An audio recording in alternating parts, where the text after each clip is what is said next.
Itong kakawati, mga kawakiwak, sa mga taong nangangati. May sasabihin. Kamot ng kamot. Mayroon siyang galis aso. Oh? Yung dahon ng kakawate, to. Oh, yan. Dahon to ng kakawate. Gawin mo dito, ganunin lang. Yan. Yan. Pagka nadurog mo na siya, saka mo ngayon punas doon sa bahagi ng katawan mong nangangati. Bawa kamay, nangangati. No. Pag dito nangangati, ibang usapan yan mga kawakiwak. Pwede rin. Wikwi, wakwa, wakiwa, ayi, tira. Ito na mga kawakiwak, magtatanim na kami ng kamuting kahoy. Ayan. Makikita nyo po, may mga butas na. Oh. Yung mga kasamahan ko doon sa dulo, yun yung mga wakiwak crops. Ha? Doon na. Ayon, nilinis natin, dinamuhan natin, tatanimin mana natin. After 6 months, pwede na tayong mag-harvest dito pang laga. Hanggang sa loob na isang taon. Umabot dito ng isang taon, ang laman nito ay masyado ng malalaki. Pero masarap pa rin mga kawakiwak. Pagtanim ng kamuting kahoy, tuturo ko sa inyo yung technique. Ganito. Ayan. Ayan. Yung mata ng kamuting kahoy dapat sa gilid-gilid. Ah? Pag nagtanim ka yan, pag ganyan. Hindi yung nakatayo sa ng diretso ng ganyan, ha, paglapag sa lupa. Hindi ganon. Parang nakaganon siya. Saka dapat nakapahiga. Parang pag-ugat niya, gilid-gilid, doon na rin siya maglalaman mga kawakiwak. Ha? Kagaya nito, halimbawa, may tubo na siya. Nakikita nyo, napapansin nyo, may tubo. Diba? Hindi dapat pag ganon, ha? Pa-slide ang pagtanim. Kagaya halimbawa nito, ganito. Yan. Saka hindi dapat masyadong malalim. Yan, umikot. Yan, ganyan lang. Saka konting lupa lang. Konting lupa lang ang itatabo natin mga kawakiwak. Yan. Yan no? Yan. Ito kasi, tatapon ko na yung mga magandang binhi. Yan, maganda.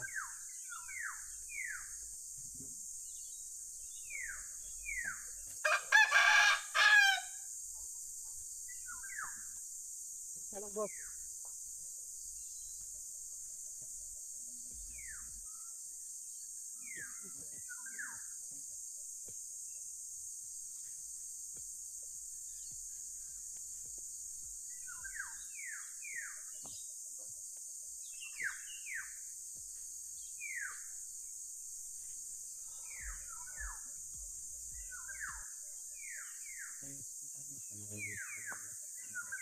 Kaya natin tinanim na pahiga mga kawakiwak para safety. Ang kamuting kahoy kasi, pag naitanim mo ito na pabaliktad, bawa tinusok minsan pa ganyan, ano? Tapos baliktad pala, ang laman noon ay mapait. At may tendency malason ka. Kasi ang kamuting kahoy, malakas ang cyanide nito mga kawakiwak. So para safety tayo, na hindi tayo madali kapag naglaman na siya at kainin natin, kailangan pahiga na natin. Kahit pagpahiga kasi walang balibliktad doon. Pag patusok, delikado yun. Pag naitanim mo na pabaliktad, malalason ka. Ganon yun mga kawakiwak. Ganon pa man, itong kamuting kahoy na tinanim natin, ay hindi ito masila na klase ng kamuting kahoy. Variety na po ito.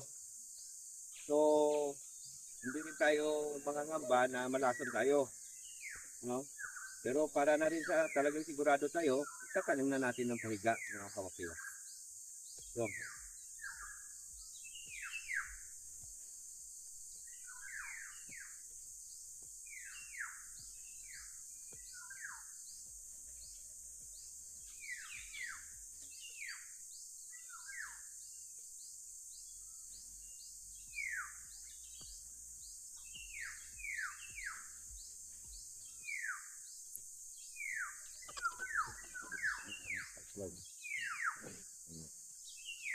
Saka, pagka na lang ganyan. Paplak mo na lang dyan. Tapos sabuo na. Patong mo? Hindi pa ganun. Dulo ang ano yan. Ipan mo lang, ipan mo lang. Tagulan mo yung pang.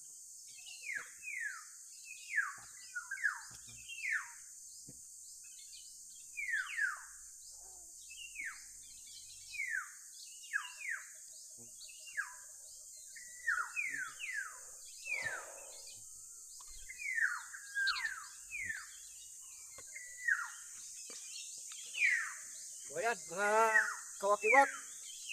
Ganun lang kasimple sa pagtatanim ng kamuting kahoy, ano? Yan. Saka maganda magtanim hapon. Kasi sa hapon, hindi masyado mainit. Bukod pa doon, sabi nila, ng mga matatanda, malalaki daw yung laman at yung balat may itim. Pero, hindi siya maugat, no? Mahaba at hindi maugat. Pero yung balat niya, maitim. Ang lap.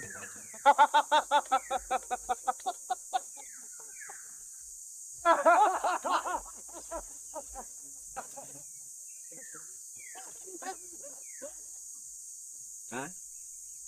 Boss, diba? Yun. Ayan pang isang boss namin, si Boss Glenn. Ayan. Kaway, boss!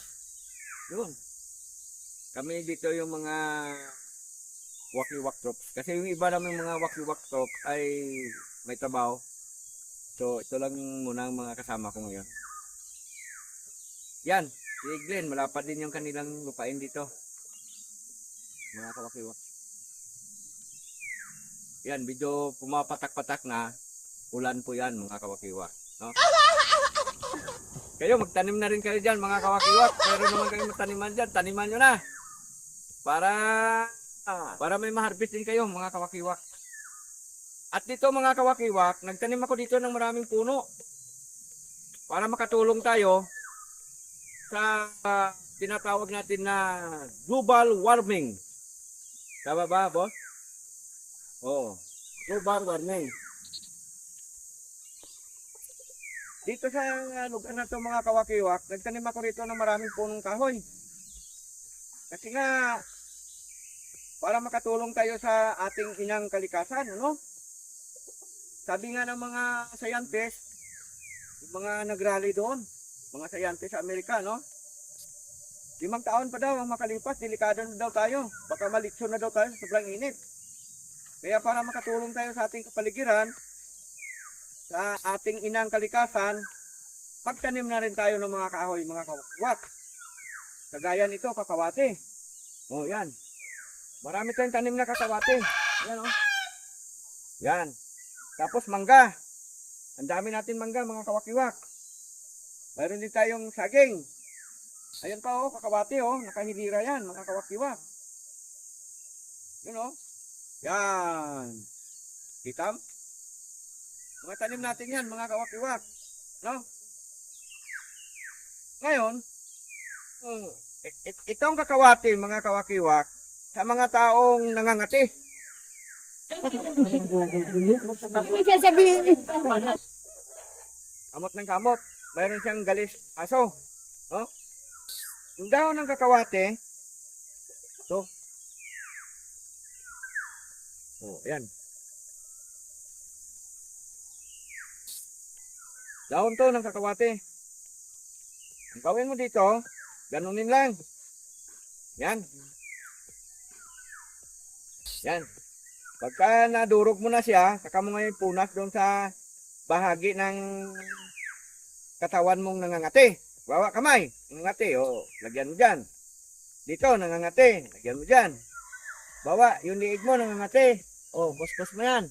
Pero kailangan, kuhan siya ha, para makuha yung katas niya. Dito halimbawa, nangangati. Yan, lagyan mo rin yan. Bawa, dito. Yan, nangangati yan. Lagyan mo. Pag dito nangangati, ibang usapan yan, mga kawakiwak. Pwede rin.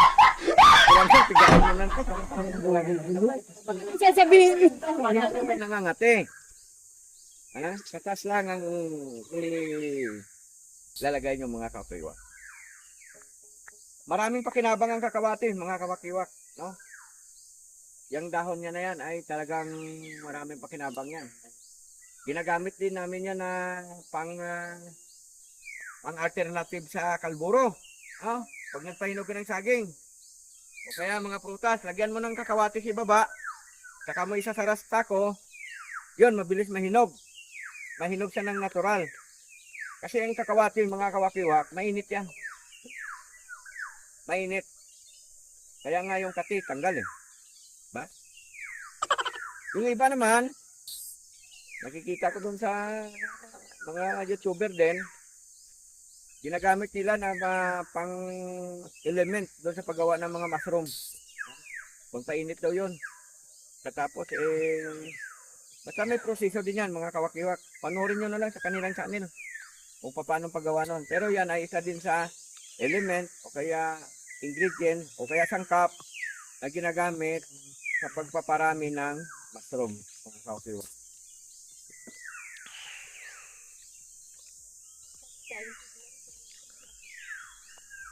Ayan.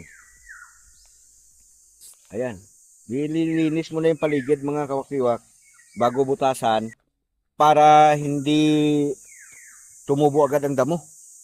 Dahil pagka nagdamo na tayo dito, pag tumubo yung damo, gagamit na tayo ng, ng grass cutter mga kawakiwak.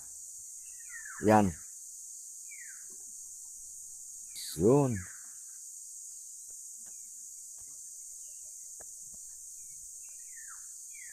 Yan.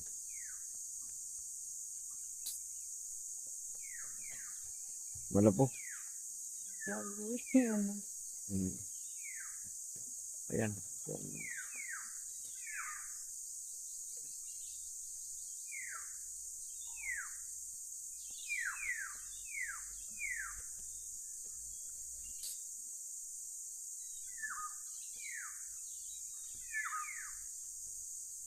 Paalan tong makikita mo, boss.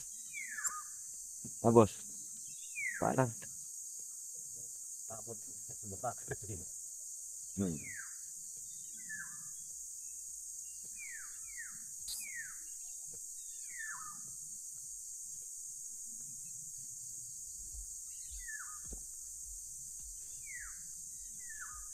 Ayan. Mga kasamahan ko. Panin din.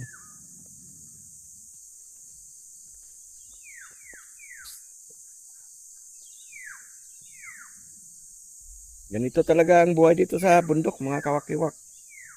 Kailangan lang talaga masipag ka magtanim para mayroon kang ma-ani, kaya ma-harvest. No? Mga kawakiwak. Oo.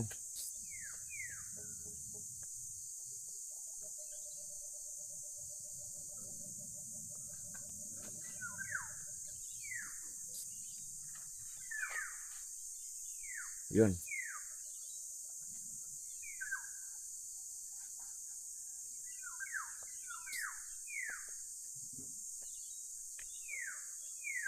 Ayan, mga kawakiwa. Tanim lang ng tanim. Para marami. Bali,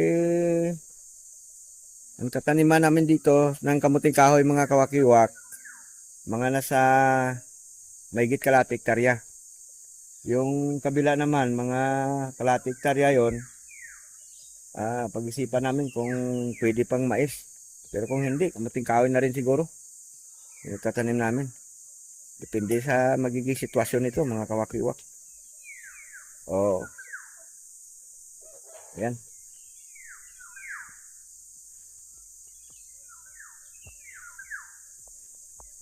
Masyado mahaba.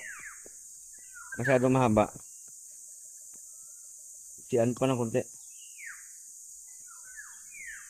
sa mga bago. Ayan. Pinuputol-putol ni Mrs. Wakiwak yung pangtanim. Ang tawag dito niyan sa amin ay paggalay. Oo, ginagalay. Oo. Turbulin mo na isang palo lang. Yan. Para hindi lamog biyak yung kanya.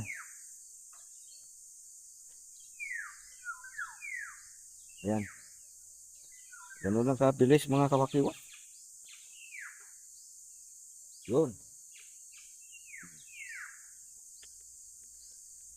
Yan.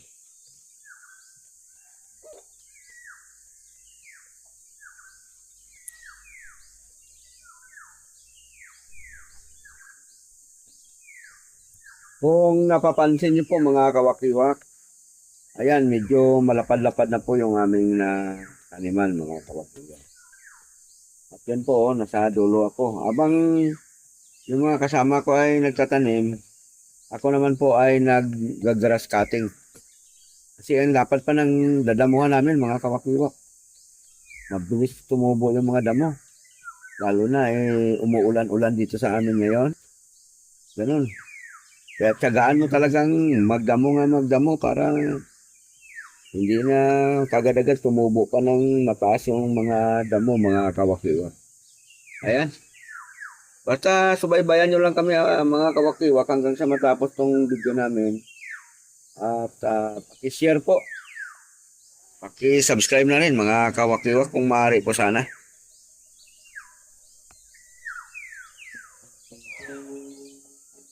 A few inches later.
Sarap tayo tubig mga kawakiwak.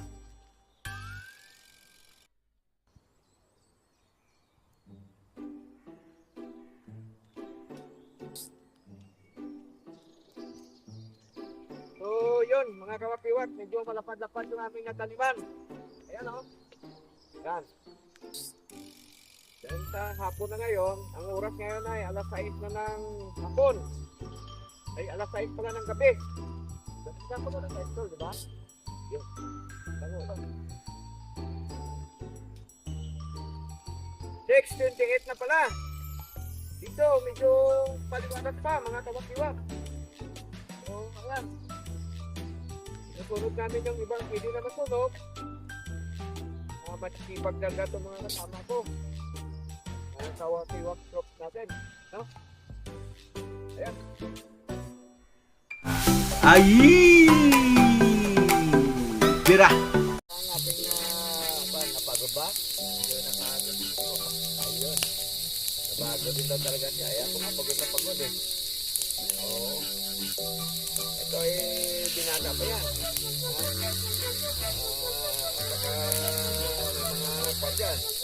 mga laon-laon dyan at saka mga balo, ha? Sabihin nyo lang sa akin, malapad ang lupain itong taong ito dito. Katabi namin yung mga magulang niya, malapad din yung lupa. Siguro mga nasa 15 hectares, ano? So, yung lupa nyo, mga nasa 15 hectares. Yun. Ayun na po yung karya rito, mga kawakiwak, mga manggahan. Puno din ang kanin yun. So, usapan ko lang na tulungan ako rito para mabilis. Dito kasi mahirap maghanap ng tao na magdadamo mga kawakiwak. Timpuhan lang.